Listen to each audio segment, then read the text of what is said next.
అదరగొట్టే కారం రంగు రుచి ఆచి కారం పొడి. తెలుగు వన్ ప్రేక్షకులకు నమస్తే. ఇప్పుడు బులియన్ మార్కెట్లో బంగారం వెండి ధర పరుగులు పెడుతోంది. మామూలుగా పరుగులు కాదు, చాలా చాలా వేగంగా పరిగెడుతోంది. దాదాపు ఒక ఏడాదిలోనే 3 రెట్లు ధరలు పెరిగిపోయినాయి. ఇంకోవైపు డాలర్ వాల్యూ 92కి పడిపోయింది. అంటే దీన్ని బట్టి అసలు మన మార్కెట్లో ఏం జరుగుతోంది, అసలు ఈ పరుగు ఎప్పటిదాకా కొనసాగుద్ది, ఇది ఎందువల్ల ఈ పరిస్థితి ఉత్పన్నమైంది అని మనం ఈరోజు చర్చించడానికి మనతో పాటు మన అనలిస్టు చంద్రశేఖర్ గారు మనతో ఉన్నారు. ఆయనతో మాట్లాడదాం. ఎందుకు పెరుగుతూ ఉంది ఇంత? అంటే మామూలుగా ఎప్పుడు పెరిగిన 5,000 10,000 పెరిగేది, ఒక దగ్గర ఆగేది, ఒక సంవత్సరానికో 6 నెలలకో మళ్ళీ ఒక 10,000 పెరగడం అట్లా ఉండేది బంగారం ధర. ఇక బంగారంతో పోటీ పడుతూ సిల్వర్ ధర కూడా అట్లే పెరుగుతూ ఉంది. మరి బయట కొంతమంది చెప్పడం ఏంటంటే సిల్వర్ ధర ఇట్లా పెరిగితే చాలా ప్రమాదం అండి, భవిష్యత్తులో సిల్వర్ నిల్వలు లేవు, ఖనిజాలు లేవు, మళ్ళీ ఏదైనా ఆర్టిఫిషియల్గా సిల్వర్ తయారు చేసుకుంటే తప్పితే మన అవసరాలు కూడా తీరవు, అందువల్ల బంగారాన్ని మించిపోద్ది సిల్వర్ అని చెప్తున్నారు. అసలు ఏంటి ఈ పరిస్థితి, ఎందుకు వచ్చింది, ఏం జరుగుతోంది? సార్, ఇప్పుడు బంగారం వెండి అనేటివి ఇవి నిజానికి ఈ రెండింటిలో బంగారానికి మనకి ఇండస్ట్రియల్ యూసేజ్ తక్కువ. ఓన్లీ ఆర్నమెంట్స్ గాను ఇన్వెస్ట్మెంట్స్ కోసం ఎక్కువగా యూటిలైజ్ చేస్తుంటారు. కానీ సిల్వర్ ఇండస్ట్రియల్ యూసేజ్ బాగా ఉంది. ఎంత ఎక్కువైందంటే మనకు ఈ డేటా సెంటర్లు అన్ని రావడం, ఈ చిప్పులన్నీ పెరగడం, వీటి వల్ల కూడా బాగా సిల్వర్ కి డిమాండ్ పెరుగుతూ వస్తుంది. సప్లై చూస్తే తక్కువ ఉంటుంది. మీరు అన్నట్లు వాటి మైనింగ్ చాలా తక్కువ ఉంది. సిల్వర్ మైనింగ్ రీసైక్లింగ్ ద్వారా కూడా చాలా చేసుకుంటూ వచ్చేవాళ్ళు, కానీ ఇదేదో సరిపోదు, వరల్డ్ లో ఇప్పుడున్న డిమాండ్ కి ఇది సరిపోదు అనే ఒక అంచనా సిల్వర్ ని బాగా పెరిగేలా చేస్తుంది. ఎంతలా పెరుగుతుందంటే మనం ఊహించలేము. 6 నెలల్లో 150% పెరిగింది. 6 నెలల కిందట ₹1,00,000 పెట్టింటే ఇప్పుడు అది ₹2,500,000 అయింది సిల్వర్. $50 దగ్గర ఉంది అవున్స్ 6 నెలల కిందట. 6 నెలలు ఇంకా లోపు 5 నెలల కిందట $50 దగ్గర ఉంది. ఇప్పుడు 103కి వెళ్ళిపోయింది. ఎంత అసలు చూస్తుండగానే పెరిగిపోతుంది. దీంట్లో ఎంటర్ కావాలంటే ఎవరికైనా కూడా భయం వేస్తుంది మళ్ళీ. ఎందుకంటే విపరీతంగా పెరిగినప్పుడు పడే పరిస్థితి కూడా ఉంటుంది. ఎక్కడైనా పడింది అనుకోండి, చాలా వేగంగా కూడా కిందకి రావచ్చు అవకాశం ఉంటుంది. ప్రజెంట్ రెండు సిల్వర్ కానివ్వండి, గోల్డ్ కానీ రెండు కూడా ఫుల్ గా బుల్ గ్రిప్ లో ఉన్నాయి. బుల్ గ్రిప్ ఎంత భయంకరంగా ఉందంటే ఎవరైనా షార్ట్ వెళ్ళాలంటే ధైర్యం చేసే పరిస్థితి లేదు. షార్ట్ వెళ్లే పరిస్థితి లేదు కాబట్టి పైకి లాగేస్తున్నారు, అంతకంతకు లాగేస్తున్నారు. ఏ మాత్రం ఇన్వెస్ట్ చేసినా అది వెళ్ళిపోతూనే ఉంది పైకి. అమ్మే వాళ్ళు ఎవరు లేరు. That is the biggest problem. ఇప్పుడు మార్కెట్ లో సెల్లరు బయరు ఇద్దరు ఉంటే కొంచెం బ్యాలెన్స్ అవుతూ ఉంటుంది.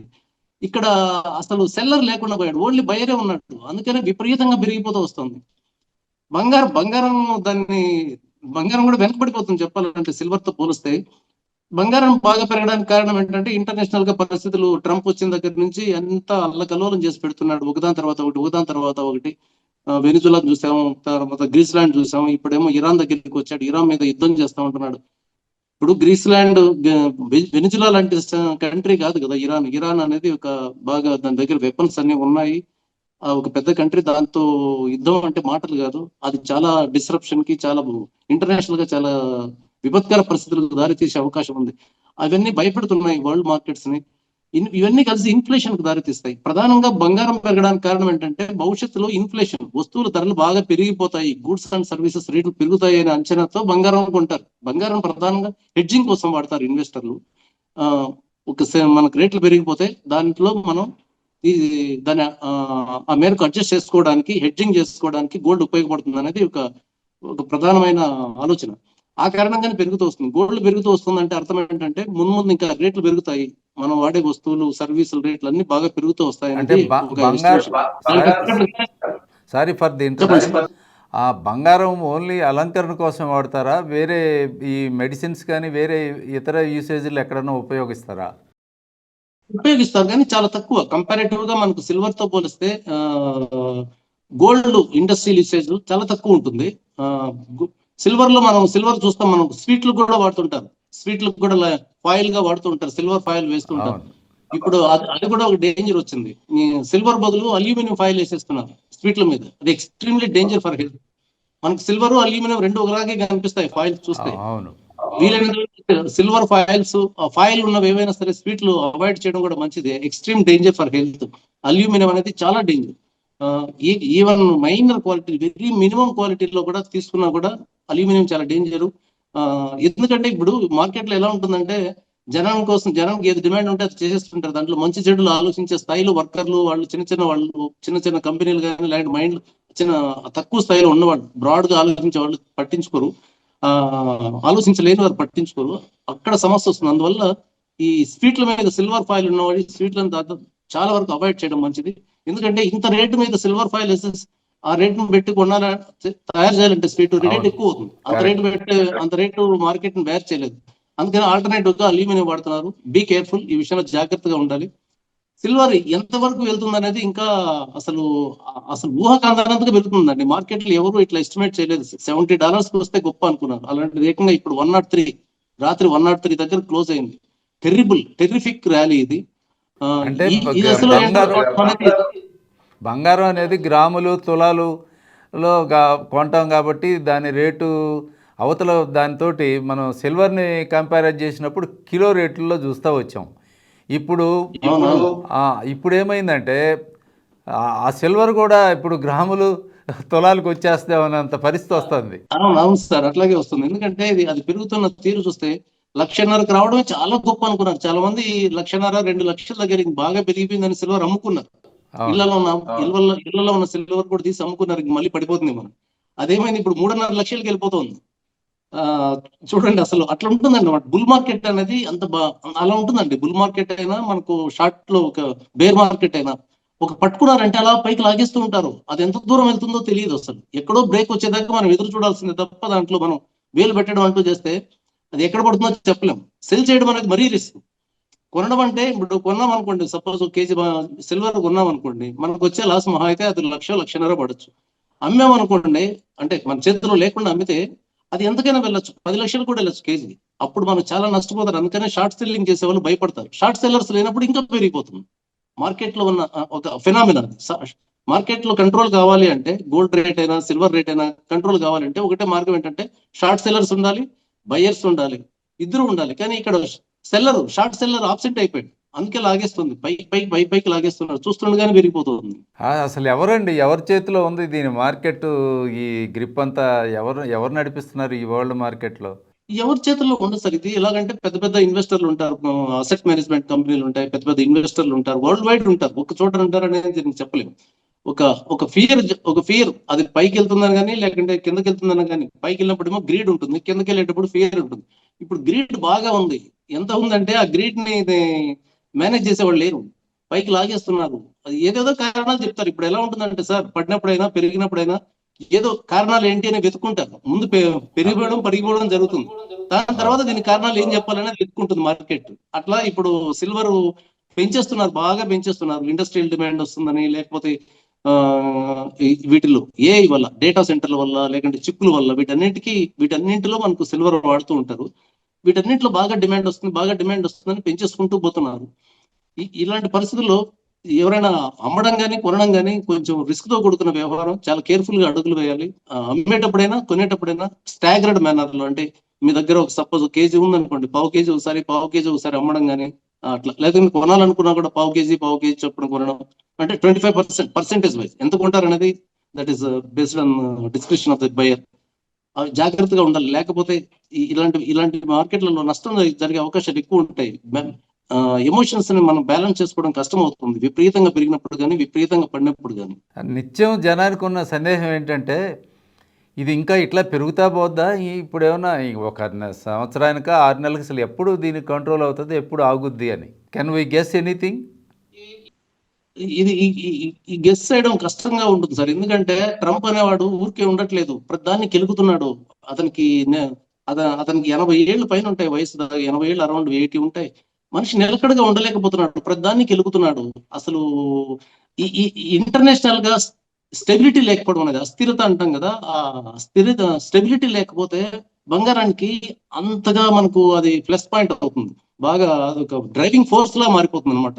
ఇన్స్టెబిలిటీ, అశాంతి ఉండడం, అస్థిరమైన పరిస్థితులు ఉండడం, భవిష్యత్తు మీద క్లారిటీ లేకపోవడం, ఎప్పుడేం జరుగుతుందో తెలియకపోవడం, ఇలాంటి అంశాలు బంగారానికి చాలా మనకు మంచి చెట్టుకు ఎరువు ఎట్లా వేస్తామో అట్లా ఉపయోగపడతాయి బంగారం. అందుకని బంగారం $5,000 వస్తుంది 2006లోనే ఒక ఎస్టిమేషన్ వచ్చింది 2 నెలల కిందట. చాలా మంది చెప్పారు. అది 2006 జనవరిలోనే, ఇంకా జనవరి ముగియక ముందు $5,000 టచ్ అయిపోయింది. ఇంకా ఈ జనవరి ఇంకా డిసెంబర్ వచ్చేసరికి ఇంకా ఇట్లాంటి ఈ ట్రంప్ కనుక ఇట్లాంటి చేష్టలు చేస్తా ఉంటే ఇంకా పెరిగే ఛాన్స్ ఉంటుంది సార్. ఎందుకంటే మొత్తం అంతా అల్లకల్లోలం చేసి పెడుతున్నాడు, ఇంటర్నేషనల్ ఆర్డర్ అంతా దెబ్బతీస్తున్నాడు, కయాటిక్ సిచ్యువేషన్ ఉంటుంది, గందరగోళం చేసేస్తున్నాడు. ఈ పరిస్థితుల్లో అసలు అది ఏం జరుగుతుందో ముందు ఏది డాలర్ వాల్యూ పడుతుందా లేకుంటే మార్కెట్లు ఎట్లుంటాయనే దానికంటే కూడా ముందు సేఫ్ సైడ్ ఉండాలి అనే ఒక ఆలోచన వెళ్ళిపోతుంది ఇన్వెస్టర్లకి. సేఫ్ సైడ్ ఎప్పుడు సేఫ్ ఏదంటే బంగారాన్ని మించిన సేఫ్టీ మనకు ప్రపంచంలో మనకు ఇంకేది ఉండదు. దాని తర్వాత మిగతాటివన్నీ అందుకని పెరుగుతూ వస్తుంది బంగారం. బంగారం అంత ఈజీగా పెద్దగా పడిపోయే ఛాన్సెస్ ఉండదు, కానీ సిల్వర్ విపరీతంగా పెరిగింది కాబట్టి కొంచెం కరెక్షన్ కి ఎక్కువ ఛాన్స్ ఉంటుంది. బంగారంలో ఒకవేళ పడినప్పుడు కూడా కరెక్షన్ కొంచెం తక్కువే ఛాన్స్ ఉంటుందని నేను అనుకుంటున్నాను సార్. ఇప్పుడు ఈ డాలర్కేను ఈ ఈ మెటల్స్కి అసలు వీటికి లింక్ ఏంటి? డాలర్ వాల్యూ కూడా పెరుగుతూ వస్తుంది, షేర్ మార్కెట్ మీద దాని ప్రభావం ఎలా ఉంటుంది? ఇది డాలర్ కి ఏంటంటే సార్, ఇప్పుడు డాలర్ అనేది ఈ రకంగా రిజర్వ్ కరెన్సీ వరల్డ్ కి మొత్తం అంతా మనకు వరల్డ్ ట్రేడ్ అంతా 58%, అరౌండ్ 58% దాకా మనకు డాలర్స్ లోనే ట్రేడ్ అవుతుంది. క్రూడ్ ఆయిల్ కానివ్వండి, గోల్డ్ మెటల్స్ కానివ్వండి, చాలా వరకు ప్రతిదీ మనకు డాలర్స్ లోనే ట్రేడ్ అవుతుంది. అందువల్ల డాలర్ వాల్యూ అమెరికాలో ఇన్స్టెబిలిటీ వస్తుందన్న కూడా, డాలర్ వాల్యూ ఏమన్నా అమెరికాలో వడ్డీ రేట్లు తగ్గుతాయన్నా కూడా that is one more important thing sir. అమెరికాలో ఇంట్రెస్ట్ రేట్లు కనుక తగ్గినాయి అనుకోండి, అది సిల్వర్ కి, పర్టికులర్ గా గోల్డ్ కి సిల్వర్ కి ప్లస్ అవుతుంది అనమాట. అక్కడ కనుక వడ్డీ రేట్లు పెరిగితే ఈ రెండు తగ్గుతాయి, ఎందుకంటే అక్కడ ఇన్కమ్ పెరుగుతుంది కాబట్టి, ఇంట్రెస్ట్ పెరుగుతాయి కాబట్టి, ఇంట్రెస్ట్ రేట్లు పెరిగినప్పుడు అక్కడ వచ్చే ఆదాయం పెరుగుతుంది. అందువల్ల ఇప్పుడు ఏం చేస్తారంటే గోల్డ్ నుంచి మనీని అమెరికన్ డెట్ లోకి మళ్ళిస్తారు. ఇప్పుడు ఏం జరుగుతుందంటే అమెరికాలో ఇంట్రెస్ట్ తగ్గుతూ వస్తున్నాయి, లాస్ట్ ట్రంప్ వచ్చిన దగ్గర నుంచి తగ్గుతూ వస్తున్నాయి. అందువల్ల డబ్బు అమెరికన్ దాంట్లోంచి డెట్ నుంచి, సెక్యూరిటీస్ నుంచి గోల్డ్ లెక్క వస్తుంది. ఇండియాకి చూస్తే ఇండియాలో డాలర్ రూపీ ఈ రెండు వేరు కేసు, ఈ రెండు వేరుగా చూడాలి. అది ఒక అంశం, ఇది ఒక అంశం. మన దాని మీద మనకు లోకల్ గా మన ఇంపాక్ట్స్ చాలా ఉంటాయి. మనకు రూపాయి ప్రధానంగా పడిపోవడానికి కారణం ఏంటంటే మనకు వచ్చే డబ్బు కంటే బయటకు వెళ్ళే డబ్బు ఉంది. లోపలికి వచ్చే డాలర్ల కంటే బయటకు వెళ్ళే డాలర్లు ఎక్కువ ఉన్నాయి. 2025 మార్చితో ముగిసిన ఫైనాన్షియల్ ఇయర్ ను చూస్తే నెట్ ఆల్మోస్ట్ $1 బిలియన్ కూడా మనకు ప్లస్ లేదనమాట. ఆల్మోస్ట్ రెండు చూస్తే వచ్చింది ఎంత ఉందో పోయింది అంత ఉంది. అట్లా ఆ పరిస్థితులు ఏమవుతుందంటే మనకు వచ్చేదానికంటే కూడా వెళ్ళేటప్పుడు ఎక్కువైనప్పుడు డాలర్ తో పోలిస్తే రూపాయి వాల్యూ పడిపోతూ వస్తుంది. మనది ఒక పర్టికులర్ కేసు. ఇంటర్నేషనల్ మార్కెట్ లో గోల్డ్ వర్సెస్ డాలర్ ఒక కథ, ఇండియాలో రూపాయి వర్సెస్ డాలర్ ఇంకొక కథ. మనది లోకల్ గా ఉన్న ఫ్యాక్టర్స్, రకరకాల ఫ్యాక్టర్స్. ఇప్పుడు మన జీడిపి లెక్కల మీద కూడా అంతగా కాన్ఫిడెన్స్ గా లేరు ఇంటర్నేషనల్ గా ఇన్వెస్టర్లు. 8% జీడిపి అంటే ఇంకా అద్భుతం కింద లెక్క. ఇంత పెద్ద దేశానికి 8% జీడిపి అంటే అది అసలు మార్కెట్ లో రంకెలేయాలి. ఈ వాటికి 30,000కి వెళ్ళిపోవాలి సెన్సెక్స్, నిఫ్టీ. కానీ ఈ గవర్నమెంట్ చెప్తున్న లెక్కల మీద గురి కుదరట్లేదు. వాటిల్లో అవి కరెక్ట్ గా లేవేమో అని ఒక అనుమానం మార్కెట్ లో ఉంది. దానికి తగ్గట్లుగానే రిజల్ట్స్ కూడా, మన కంపెనీల రిజల్ట్స్ కూడా చూస్తున్నాం. స్టాక్ మార్కెట్ లో రిజల్ట్స్ కొన్ని కంపెనీలు బాగా ఇస్తున్నాయి, కొన్ని కంపెనీలు డల్ గా ఉంటున్నాయి. ఓవరాల్ గా ఆ జీడిపిని రిఫ్లెక్ట్ చేయట్లేదు కంపెనీల రిజల్ట్స్. అది ఇన్వెస్టర్లకి, ఎఫ్ఐఐలకి, ఫారిన్ ఇన్స్టిట్యూషనల్ ఇన్వెస్టర్స్ అంటారు, లాస్ట్ 13 months గా కంటిన్యూస్ సెల్లింగ్ చేస్తూనే వస్తున్నారు. దాదాపు 2 లక్షల కోట్లు అమ్మేస్తారు మనకు లాస్ట్ 13 నెలల్లో ఎఫ్ఐఐలు. నిఫ్టీ సార్ మనం చూస్తే 2024 సెప్టెంబర్ లో గరిష్ట స్థాయిని చూసింది. ఆ తర్వాత మళ్ళీ ఆ గరిష్ట స్థాయి కొంచెం పైకి వెళ్ళింది ఈ డిసెంబర్ ఆఖరిలో, జనవరి ఫస్ట్ వీక్ లో, డిసెంబర్ థర్డ్ వీక్ అనుకుంటా, డిసెంబర్ థర్డ్ వీక్ లో కొంచెం పైకి వెళ్ళింది. కానీ ఇప్పుడు చూస్తే మళ్ళీ చాలా కిందకు వచ్చేసింది. లాస్ట్ 10 days గా బాగా పడిపోయింది మార్కెట్, వేరు కారణాల వల్ల. అన్ని ఒకటేసారి కలిసి వస్తున్నాయి. ఒక పక్క గోల్డ్, సిల్వర్ పెరగడం అనేది స్టాక్ మార్కెట్ కు నిజానికి చెప్పాలంటే నెగిటివ్ పాయింట్. మనీ ఇటు నుంచి అటు వెళ్ళడానికి ఛాన్సెస్ ఉంటాయి. అంటే మరీ ఎక్కువగా కాకపోయినా కొంచెం. ఇప్పుడు గోల్డ్ లో ఎక్కువ డబ్బు వస్తుంది, స్టాక్ మార్కెట్లు అక్కడే ఉంటున్నాయి అనుకున్నప్పుడు ఇన్వెస్టర్లు ఏం చేస్తారంటే గోల్డ్ లో పెట్టుకున్నాం మనం కూడా అనిపిస్తుంది. అట్లా గోల్డ్ వైపు కొంత వెళ్తారు. ఇంకా మార్కెట్లు పడడానికి ఇంకో కారణం ఏంటంటే మన ఎర్నింగ్స్ అంత గొప్పగా లేకపోవడం, మన జీడిపి నెంబర్స్ మీద అంత కాన్ఫిడెన్స్ లేకపోవడం. ఇక లేటెస్ట్ గా వచ్చింది అదానీ ఫ్యాక్టర్. అదానీకి మళ్ళీ అమెరికా కోర్టు సమ్మన్లు జారీ చేస్తే వాటిని డెలివరీ చేయడానికి మన ఇండియన్ గవర్నమెంట్ ఇష్టపడలేదు. 2 సార్లు ఇచ్చినా కూడా, జారీ చేసినా కూడా ఇక్కడ డెలివరీ చేయలేదు. దాంతో ఇప్పుడు ఏం చేద్దాం అనుకుంటున్నారంటే వాళ్ళు ఈమెయిల్ ద్వారా జారీ చేద్దామని. ఈమెయిల్ ద్వారా జారీ చేస్తే ఇంక డిఫాల్ట్ గా అవి ఇచ్చినట్లు అవుతుంది. కానీ అమెరికన్ చట్టాల ప్రకారం ఇన్ పర్సన్ మనం సమన్లు ఇవ్వాలి, తీసుకెళ్ళి ఎవరికైనా. మనం ఒక నిందితుడికి పిలిపించాలి అంటే ఇన్ పర్సన్ ఇవ్వాలి, వ్యక్తిగతంగా ఇవ్వాలి. కానీ ఇప్పుడు వ్యక్తిగతంగా ఇచ్చే పని లేదుగా, ఇచ్చే పరిస్థితులు లేవు కాబట్టి మనం దీన్ని ఈమెయిల్ ద్వారా పంపిద్దామనే ఆలోచన అక్కడ ఎస్ఈసికి వచ్చిందంటే, స్టాక్ ఎక్స్చేంజ్ కమిషన్ అంటారు, మన సెబీ లాంటిది, అది ఇన్వెస్టిగేషన్ చేస్తోంది. వాళ్ళకి ఈమెయిల్ ద్వారా ఇస్తే అదానిని రమ్మని అక్కడికి పిలుస్తారు. ఈయన వెళ్ళకపోతే అప్పుడు పరారీలో ఉన్న నిందితుడిలాగా ఆయన ప్రకటించాల్సి వస్తుంది. అది చాలా రిస్క్ ఫ్యాక్టర్ అవుతుంది అప్పుడు అదాని గ్రూప్ ఆఫ్ స్టాక్స్ కి. ఆ ముందస్తు జాగ్రత్తగా నిన్న దాదాపు 1,00,000 కోట్ల రూపాయలకు పైగా అదాని గ్రూప్ షేర్లు అన్ని నష్టపోయాయి. అది కూడా ఒకటి పడింది. అంటే పనిలో పనిగా మూలుగుతున్న నక్క మీద తాటి చెట్లాగా పడింది అనమాట స్టాక్ మార్కెట్ పరిస్థితి నిన్న. అట్లా అవుతూ వస్తుంది. బహుశా ఇక్కడ కొంచెం స్టెబిలైజ్ కావచ్చు స్టాక్ మార్కెట్ లో అనుకుంటున్నాను. మరీ ఎక్కువగా పడిపోయే ఛాన్సెస్ తక్కువ స్టాక్ మార్కెట్ లో, బట్ పెరిగే అవకాశం కూడా ప్రస్తుతానికి ఏమి పాజిటివ్ ఫ్యాక్టర్స్ చాలా తక్కువగా ఉన్నాయి. బడ్జెట్ లో ఏమైనా సానుకూల సంకేతాలు వస్తాయేమో చూడాలి. ఓకే, ఇప్పుడు అదర్ ఇన్వెస్ట్మెంట్ మార్కెట్ వచ్చి రియల్ ఎస్టేట్. ఈ గత 4-5 ఏళ్ళుగా రియల్ ఎస్టేట్ కొంచెం డమాల్ అయి ఉంది. అది బహుశా హైదరాబాద్లోనే కాదు, ఇండియా మొత్తం అలాగే ఉందనిపిస్తుంది. ఇప్పుడు దాని పరిస్థితి ఏంటి? దాని మీద ఏమైనా ఇంపాక్ట్ పడుద్దా ఈ గోల్డ్ రేటు పెరగడం వల్ల? గోల్డ్ రేట్ కి రియల్ ఎస్టేట్ మార్కెట్ కి పెద్ద లింక్ ఉండదు సార్. రియల్ ఎస్టేట్ మార్కెట్ చాలా ఫ్యాక్టర్స్ మీద, ముఖ్యంగా జాబ్ మార్కెట్ మీద డిపెండ్ అయి ఉంటుంది. జాబ్ మార్కెట్ లేకుంటే అలా ఫారిన్ ఫండ్స్. ఇప్పుడు మనకి ఏమో జరుగుతుందంటే, మనకు ఎక్కువగా మనం హైదరాబాద్ తీసుకుంటే ఎన్ఆర్ఐలు బాగా ఇన్వెస్ట్ చేసేవాడు. హైదరాబాద్ లో రియల్ ఎస్టేట్ మార్కెట్ కు ఒక పెద్ద ఊపు రావడానికి ప్రధాన కారణం ఎన్ఆర్ఐ. అక్కడ నుంచి డాలర్స్ లో కన్వర్ట్ చేసుకుంటారు కాబట్టి వాళ్ళకి పెద్ద అమౌంట్ అనిపించదు. ఇప్పుడు మనం 2 కోట్ల రూపాయలు పెట్టి ఇక్కడ ఒక గేటెడ్ కమ్యూనిటీలో ఒక మంచి అపార్ట్మెంట్ కొనాలంటే చాలా కష్టంతో కూడుకున్న వ్యవహారం. అదే అమెరికన్ అతను అక్కడ ఇన్వెస్ట్ చేసేవాళ్ళు దాన్ని డాలర్స్ నుంచి కన్వర్ట్ చేసుకుంటారు కాబట్టి వాళ్ళకు తక్కువ అమౌంట్ గా కనిపిస్తుంది. కాకపోతే వాళ్ళకి సమస్య ఎక్కడ వస్తుందంటే, రూపాయి కంటిన్యూస్ గా డిప్రిషియేట్ అవుతూ వస్తుంది. ఇప్పుడు ఎన్ఆర్ఐ సపోజ్ ఇప్పుడు 2 కోట్లు ఇన్వెస్ట్ చేస్తారనుకోండి 92 రూపాయల దగ్గర, దీన్ని ఒక 10 ఏళ్ల తర్వాత ఆయన వెనక్కి తీసుకెళ్లాలి ఎన్ఆర్ఐ అంటే, ఇక్కడ రూపాయి డిప్రిషియేషన్ లెక్కలోకి తీసుకోవాలి, మళ్ళీ ట్యాక్స్ కట్టాలి. ఈ రెండింటిని బ్యారేజ్ వేసుకున్నప్పుడు అమెరికాలో ఇన్వెస్ట్ చేసుకుంటే, అమెరికన్ బ్యాంకుల్లో పెట్టుకుంటే కూడా మంచి రిటర్న్ వస్తుందేమో అనే ఆలోచన మన అక్కడ ఎన్ఆర్ఐలు కలుగుతుంది. అది ఒక పెద్ద మైనస్ పాయింట్ అవుతుంది ఇండియన్ రియల్ ఎస్టేట్ మార్కెట్ కి చెప్పాలంటే. ముఖ్యంగా మన హైదరాబాద్ కూడా ఒక ముఖ్యమైన కారణాల్లో ఎన్ఆర్ఐలకి గిట్టుబాటు ఉండట్లేదు. రూపాయి డిప్రిషియేషన్ మనం లెక్కలోకి తీసుకుంటే వాళ్ళకి వచ్చే ఇక్కడ పెరిగిన దానికి ఇక్కడ వచ్చే ఇంట్రెస్ట్ ని అంత రెంట్ ని కూడా లెక్కేసుకుంటే వాళ్ళకి నికరంగా మిగిలేది ఒక్కో రకంగా ఒక్కోసారి నష్టం కూడా వస్తుంది. అది ఒక పెద్ద మైనస్ పాయింట్ గా మారింది రియల్ ఎస్టేట్ కి. రెండోది ఏమో జాబ్ మార్కెట్. జాబ్స్ పెద్దగా లేవు. ఏదో మనకు జీసీసీలని గ్లోబల్ క్యాపబిలిటీ సెంటర్స్ లో కొంచెం ఉద్యోగాలు వస్తున్నాయి, కానీ వాటిలోనే కొంచెం చెప్పుకోదగ్గ ఉద్యోగాలు వాళ్ళ అఫోర్డబిలిటీ ఉన్నది, కొనగలిగిన వాళ్ళు 2 లక్షలు 3 లక్షలు 5 లక్షలు జీతాలు వస్తున్న వాళ్ళు ఉన్నారు. మనకి ఇంకా ఉద్యోగాలు ఎక్కువ ఎక్కడ వస్తున్నాయంటే డెలివరీ బాయ్స్ కి వస్తున్నాయి. డెలివరీ బాయ్స్ ఉద్యోగాలను అసలు మనం పెద్ద ఉద్యోగాలుగా పరిగణించలేము. ఏదో ఒక స్టాప్ గ్యాప్ గా పనిచేసుకోవడానికి పనికొస్తాయి తప్ప డెలివరీ బాయ్స్ మంచి మంచి ఇల్లు కొనడం అనేది అది కొంచెం కష్టమైన పని. వాళ్ళకు వచ్చే ఆదాయానికి దాంట్లో వాళ్ళు ఇల్లు కొనలేరు. ఇంకెక్కడున్నాయి ఉద్యోగాలు? గవర్నమెంట్ సెక్టర్ లో ఇచ్చే ఉద్యోగాలు చాలా తక్కువ. ఏ మూల నుంచి రియల్ ఎస్టేట్ కు ఊపు రావాలి? ఉన్నంతలో కాస్త కోస్తా ఏంటంటే హైదరాబాద్, బెంగళూరు, చెన్నై ఇవే బాగున్నాయి. ముంబై ఢిల్లీ చూసుకుంటే, ముఖ్యంగా ముంబై చూసుకుంటే లాస్ట్ ఇయర్ తో పోలిస్తే, అంటే 2024తో పోలిస్తే 2025లో 26% అక్కడ సేల్స్ తగ్గాయని ఈ ప్రాప్ టైగర్ లాంటివి ఒక రియల్ ఎస్టేట్ మీద సర్వే చేస్తుంటే వాళ్ళు చెప్తున్నారు అక్కడ తగ్గాయని. కంపారిటివ్ గా సౌత్ ఇండియానే ఉన్నంతలో బెటర్ గా ఉంది. లగ్జరీ మార్కెట్ ఎక్కడైనా, ఏ సిటీ అయినా, ముంబై అయినా, ఢిల్లీ అయినా, హైదరాబాద్, బెంగళూరు అన్ని చోట్ల కూడా లగ్జరీ మార్కెట్ బాగానే ఉంది. లగ్జరీ సేల్స్ కూడా ఎక్కువ ఉన్నదంతా లగ్జరీలోనే ఉన్నాయి. ఇక అఫోర్డబిలిటీ అంటే 50 లక్షల లోపు 50-60 లక్షల్లో ఇల్లు కొనే వాళ్ళు చాలా తగ్గిపోతున్నారు. అవి సేల్స్ బాగా తగ్గిపోతూ వస్తున్నాయి. ఓవరాల్ గా రియల్ ఎస్టేట్ మార్కెట్ కూడా అంత గొప్పగా లేదు. స్టాక్ మార్కెట్ పరిస్థితి బాగాలేదు. ఉన్నంతలో బులియన్ మార్కెట్ మాత్రం మామూలుగా కాదు, అసలు మన ఊహకు అందనంతగా మన కళ్ళు చెదిరేలాగా పెరిగిపోతూ వస్తుంది సార్. ఎట్లా అంటే ఈ పాలిటిక్స్, ఇంటర్నేషనల్ పాలిటిక్స్, ఈ ట్రంప్ గేమ్ నడిచినంత కాలం ఇంతే పరిస్థితి అంటారా? ఏదైనా ఒక ఎండ్లో ఆగిపోతుంది? మోస్ట్లీ ట్రంప్ ఉన్నంత కాలం ఆయన ఇలాగే చేస్తుంటాడు. 2028లో కానీ మళ్ళీ ట్రంప్ ఆయన జమానా అయిపోదు. 2028లో ఎలక్షన్ వస్తాయి.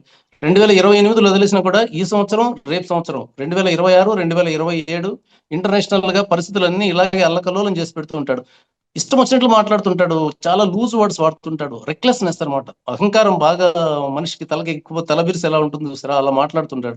రెస్పెక్ట్ ఇవ్వడానికి. కెనడాతో సున్నం పెట్టుకుంటున్నాడు అంటే అతను ఏమన్నారు సార్? ఎప్పుడో 1812లో గొడవ అయింది కెనడాతో. అమెరికాకి. ఆ, అప్పటి నుంచి అవి రెండు ఆల్మోస్ట్ ఎంత ఫ్రెండ్లీ దేశాలంటే ఒక దేశం నుంచి ఒక దేశం మన పొరుగింట్లోకి పోయించినట్టుగా ఉంటుంది. అలాంటి దేశంతో గొడవ పెట్టుకుంటున్నాడంటే అతని పరిస్థితి, మానసిక పరిస్థితి ఎలా ఉందో చూడండి. అవును. అమెరికన్లకే నష్టం నిజం చెప్పాలంటే ఇదంతా. ఓకే అండి, చాలా థ్యాంక్ యూ. మళ్ళా ఈ మార్కెట్ ఫ్లక్చుయేషన్స్లో మరొకసారి మాట్లాడుకుందాం. మన వీక్షకులకి ఈ సమాచారం ఎప్పటికప్పుడు అందిద్దాం. Thank you.